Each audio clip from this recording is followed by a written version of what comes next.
Sa panahon ngayon, maraming tao ang nagkakamali sa pag-unawa kung ano ba talaga ang ibig sabihin ng pagiging attractive.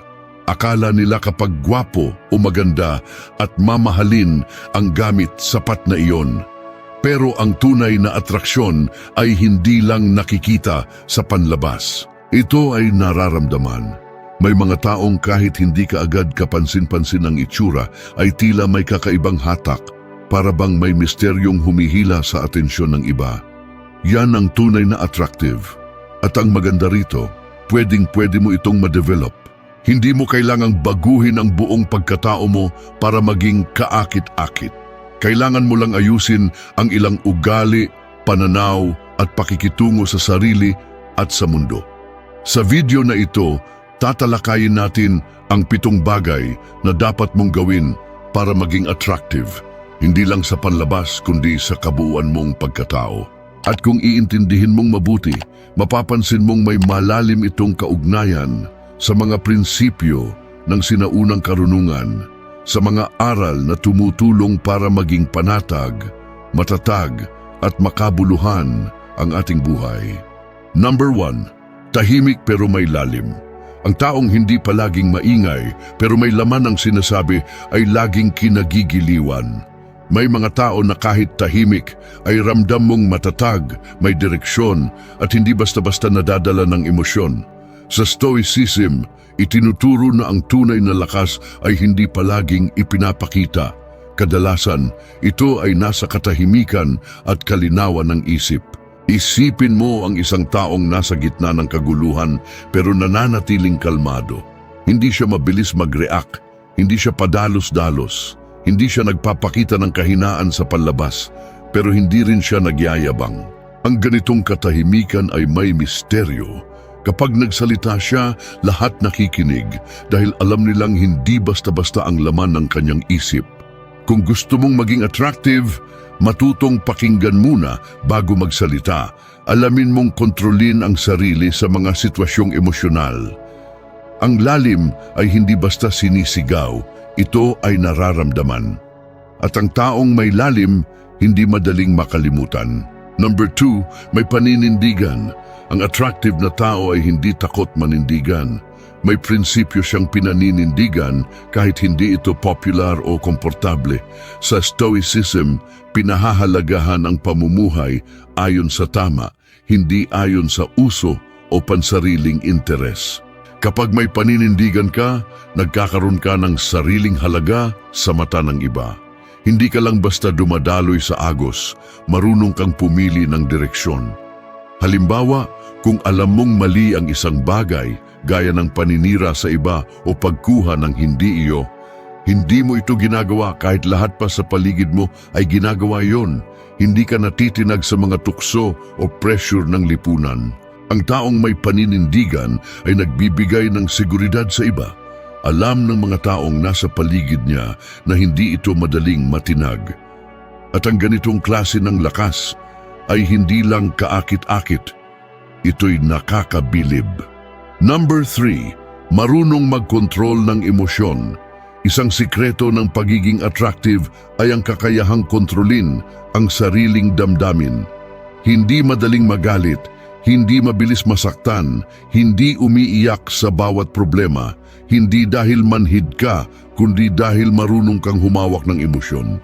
Sa Stoicism, ito ang isa sa pinakamahalagang kasanayan, ang hindi maging alipin ng nararamdaman. Kapag may taong galit na galit pero kaya mong manatiling kalmado, mas naipapakita mong ikaw ang may hawak sa sarili mo. Isang magandang halimbawa nito ay ang isang leader sa gitna ng kaguluhan. Habang ang lahat ay nagpapanik, siya'y kalmado, nag-iisip at nagpapasya ng tama. Ganyan ka rin dapat. Hindi attractive ang taong laging nagdadrama, laging nagwawala o laging pabigla-bigla.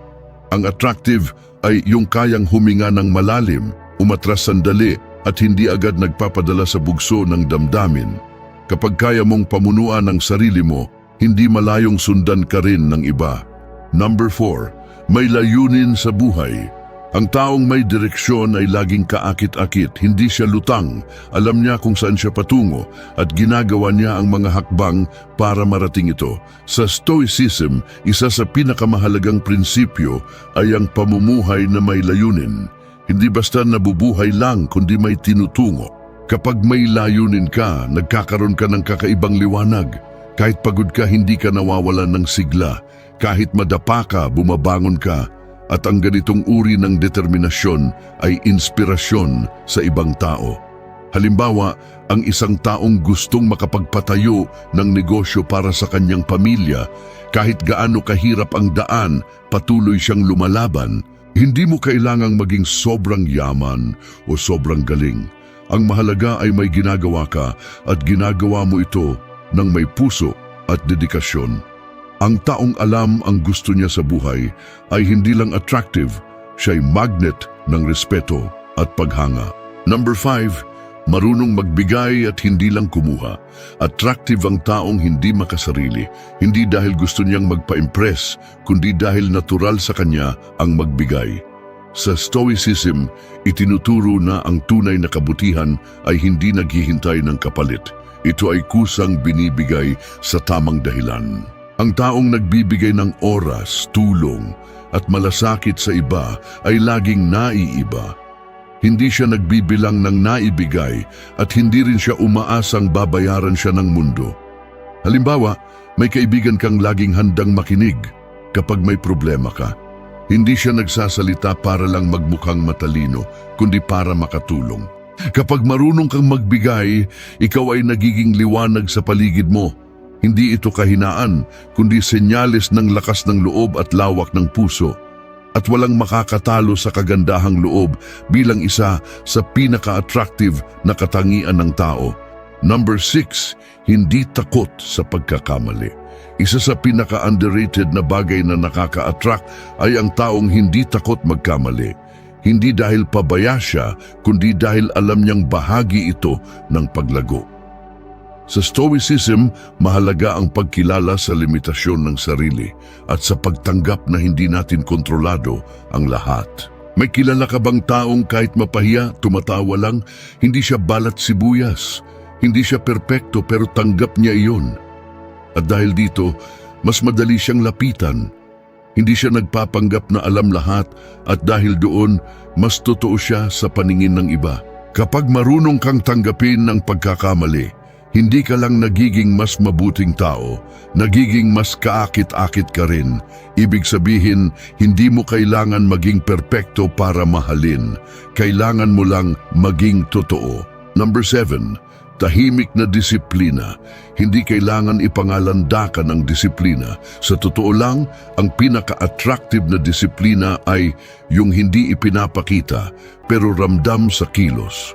Sa Stoicism, ang disiplina ay pundasyon ng mabuting buhay, hindi para magpasikat, kundi para lumalim bilang tao.